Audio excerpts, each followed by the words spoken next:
somos nada, sino que somos en la medida que compartimos socialmente con otros. Y entre todos construimos cosas. Bueno, lamentablemente en el fútbol lo que se ha construido es lo contrario de lo que yo como ser humano pretendo. El fútbol es un deporte que nace en el Río de la Plata, junto con el rugby. No quiero hablar mucho, pero en el Día del Patrimonio tuvimos la suerte de ir al cementerio británico. Y en el cementerio británico estuvimos participando de una caminata fantástica y ahí vimos donde está la tumba del fundador del Albion y bueno, nació el fútbol y el rugby.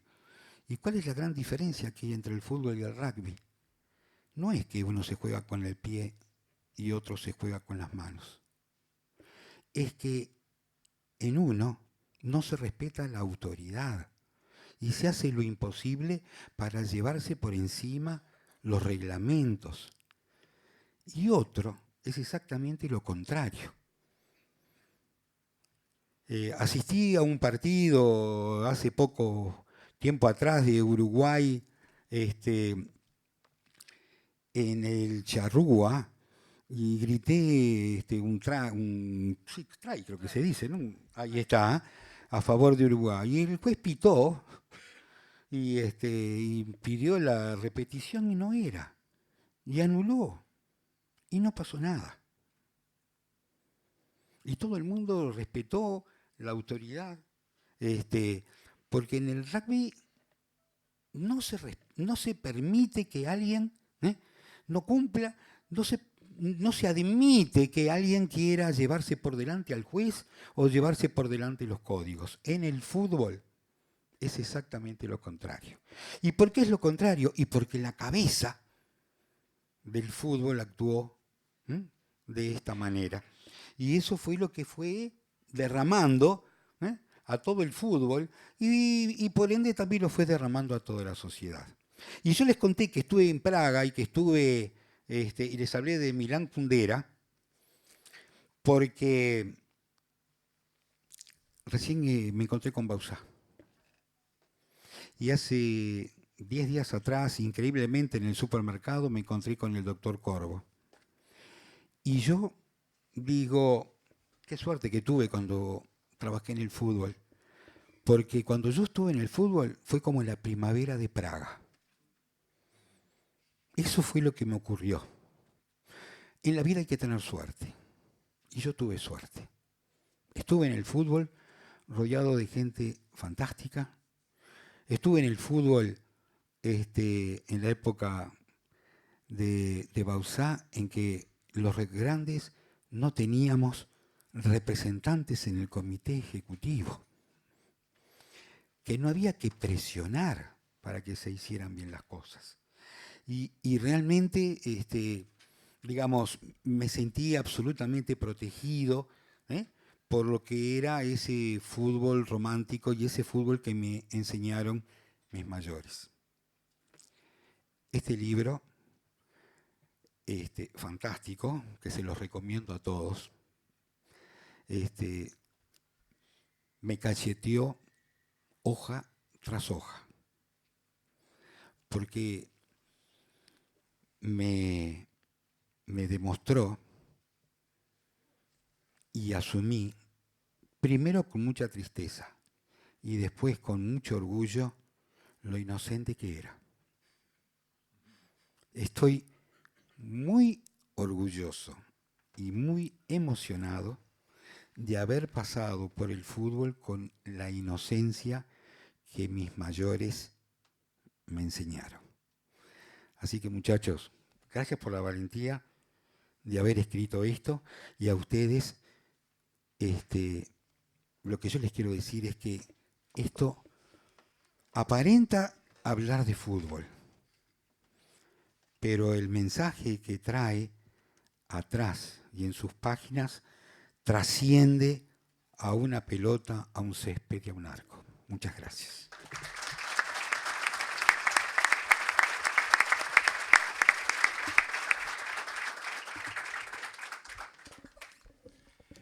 Buenas noches.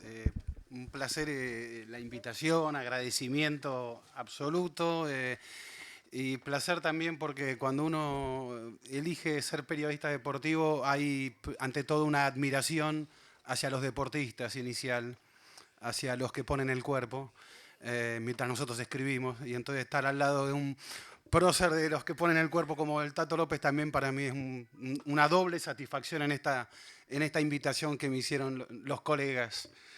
Me preguntaban hoy Diego y yo le preguntaba a Diego y Emiliano, hoy almorzábamos y les decía que, bueno, ¿y por qué me invitan también, no?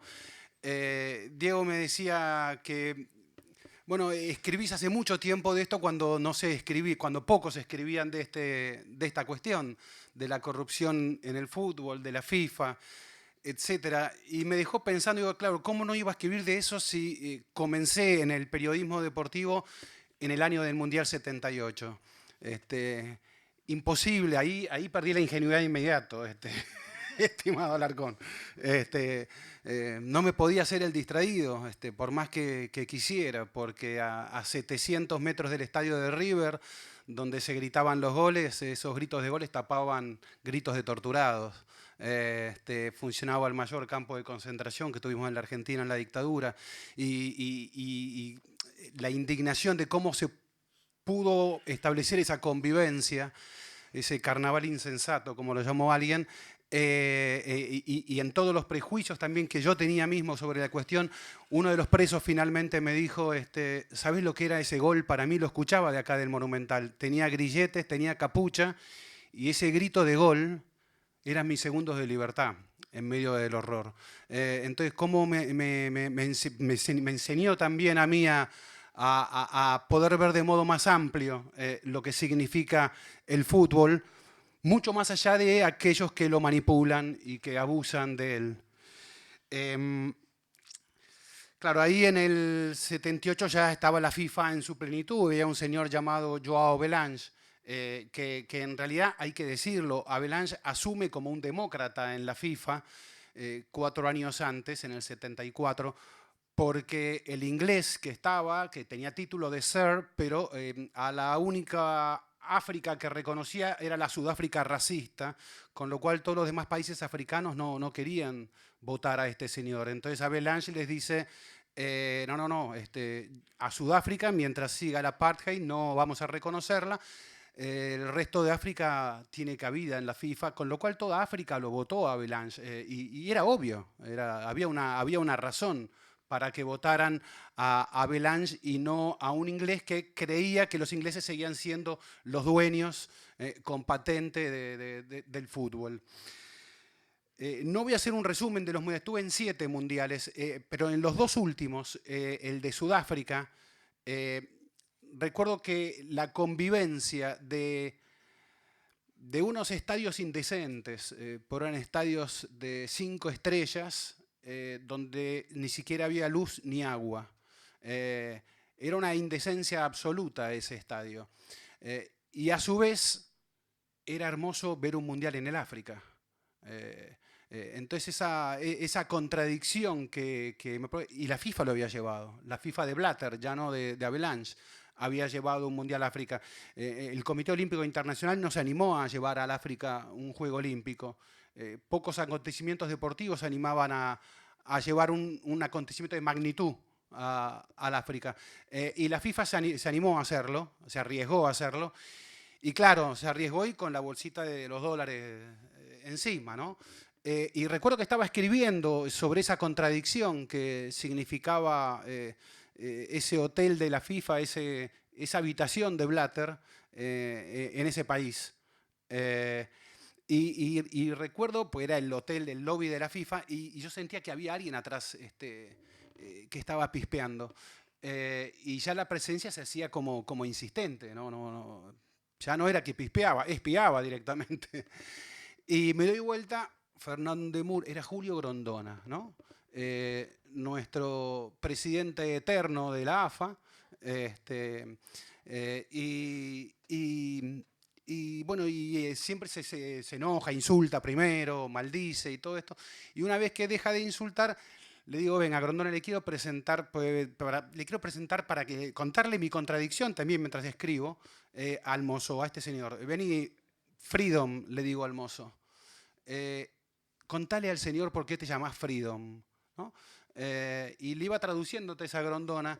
Y se llamaba Freedom porque su padre se había ido de la Sudáfrica racista y bautizó a su hijo con el nombre de Freedom, libertad, porque cuando volvamos a este país va a volver a ser libre, le dijo, ¿no? Entonces, que ese país celebrara la fiesta popular del fútbol, para mí era un hecho extraordinario. Tenía un valor. Y a su vez verlo a Joseph Blatter firmando autógrafos como Madonna, porque era una celebridad él allí, porque había llevado el Mundial al África, me produció también una contradicción. Y el último Mundial, el de Brasil, bueno, ya volvió a nuestras tierras, y esa contradicción también de ver un estadio construido con dineros del pueblo, habitado durante el Mundial por ciudadanos blancos, solo blancos, los únicos ciudadanos negros eran los que policías o los que te servían la bebida y te acomodaban el asiento, y escuchar claramente en el partido inaugural cómo 30, 40 mil personas insultaban. Silbar a un presidente en un estadio forma parte de la democracia, uno no se va a asombrar por eso, pero los insultos eran insultos de una misoginia espantosa hacia la presidenta democráticamente elegida en ese país. Y asistir a esa situación y a que podía explotar el país en pleno mundial, era también fue un acontecimiento, una contradicción, un acontecimiento fuerte. Ver que el fútbol es mucho más que 11 contra 11 y una pelota. Se cruzaban 20.000 situaciones durante ese mundial, políticas, sociales, para lo que fue Brasil. La explosión se produjo luego en Brasil. Bueno, ya estaba casi resignado a que la FIFA era eso, ¿no? Era tener ese juguete que cotiza como ningún otro juguete en el mundo, el juguete de la pelota, tener el monopolio de ese juguete que cotiza como ningún otro, y recaudar por izquierda todo lo que pudieran. Y ya estaba resignado. ¿Cómo no iba a estar resignado si en mi país, inclusive, como les digo, Grondona, 35 años? Uno suele decir, bueno, cada muerte de papa, ¿no? Dice, no, bueno, se murió un papa. Y Grondona seguía siendo presidente de la FIFA. No solo se murió un papa, renunció un papa, cosa que jamás había sucedido. Y Grondona seguía así siendo presidente de la FIFA. 35 años, uno hace la cuenta, y son... son casi 9 presidentes en periodos de 4 años, pero claro, tuvimos el 2001 donde hubo 5 presidentes, es decir que Grondona seguía y tuvimos como 40 presidentes en la Argentina, más o menos, pero Grondona seguía. Entonces, ¿cómo no iba a resignarme? Estaba en esa resignación hasta que llegué